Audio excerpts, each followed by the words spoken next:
وقت تہجد خاموش آنکھوں سے بہتے آنسو اللہ کے سامنے بیٹھے بے بس انسان کی فریاد وہ کبھی ضائع نہیں کرتا۔ جو دعائیں قبولیت میں وقت لے رہی ہیں وہ تمہارے نصیب میں لکھی جا چکی ہیں۔ جب ہر انشاءاللہ الحمدللہ بنے گا تب تمہیں تمہارے صبر کا اجر ملتا نظر آئے گا۔ یا رب بس تیری ہی محبت چاہتی ہوں، تجھ سے تجھ کو مانگتی ہوں۔ تہجد کے نفل بڑے پیارے ہوتے ہیں، ادھر التجائیں ادھر قبولیت، ادھر سجدے ادھر معجزے۔ دیکھو اللہ سے فریاد کر کے یوں قبولیت پر شک نہیں کیا کرتے۔ میں نے دیکھا ہے تہجد کی نماز پڑھنے کے بعد ناممکن کو ممکن ہوتے ہوئے۔ اگر تمہاری دعائیں رد کرنی ہوتی تو تمہیں تہجد تک لایا ہی نہ جاتا۔ تو کیا ہوا جو تم کہہ نہ سکے؟ تمہارا اللہ تو دھڑکنوں کی تڑپ بھی سنتا ہے۔ ہو سکتا ہے آپ کی منزل آپ سے صرف ایک آخری دعا کے فاصلے پر ہو۔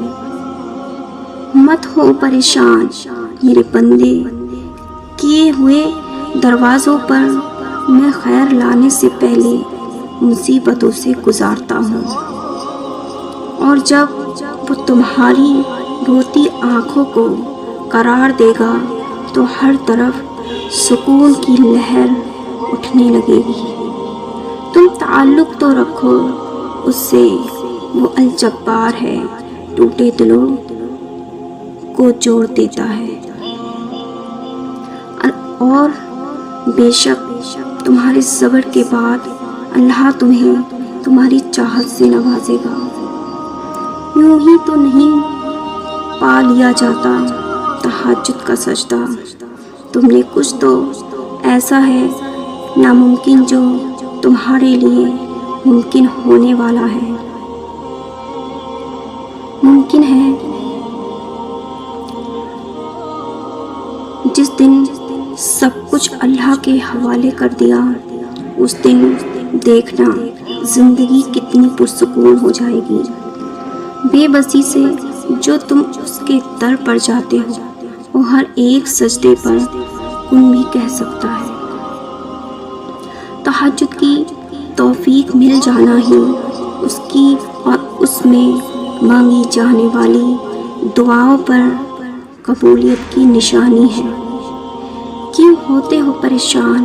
تمہارا اللہ ہے مہربان، وہ اسی چیز کو تمہارے لیے وسیلہ بنا دے گا جو تمہارے لیے مایوسی کا سبب بنی ہوئی ہے۔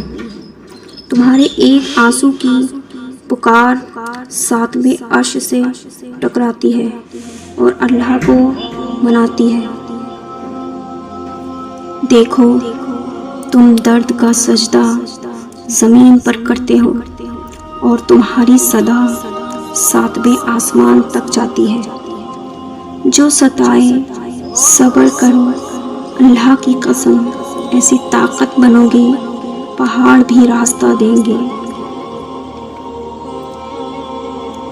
تہجد کی نماز تک پہنچ جاؤ تو سمجھ لینا اللہ نے اپنے قریب کر لیا ہے۔ اللہ جہاں سے چاہے نصیب پلٹ دے، اس کی قدرت تمہاری سمجھ سے باہر ہے۔ اس سے مانگتے رہو۔ دعاؤں میں کچھ ایسی طاقت ہے کہ نصیب پل بھر میں بدل جاتے ہیں۔ اگر تمہارا دل نہیں بدل رہا تو یقین رکھو کہ وہ تمہارا نصیب بدلنے پر راضی ہے۔ اللہ پر آنکھ بند کر کے بھروسہ کر لیا کرو، یہیں سے معجزوں کا راستہ شروع ہوتا ہے۔ جب عرش سے ان کی صدا آتی ہے تو ساری کائنات فیق ان کا ورد کرتی ہے۔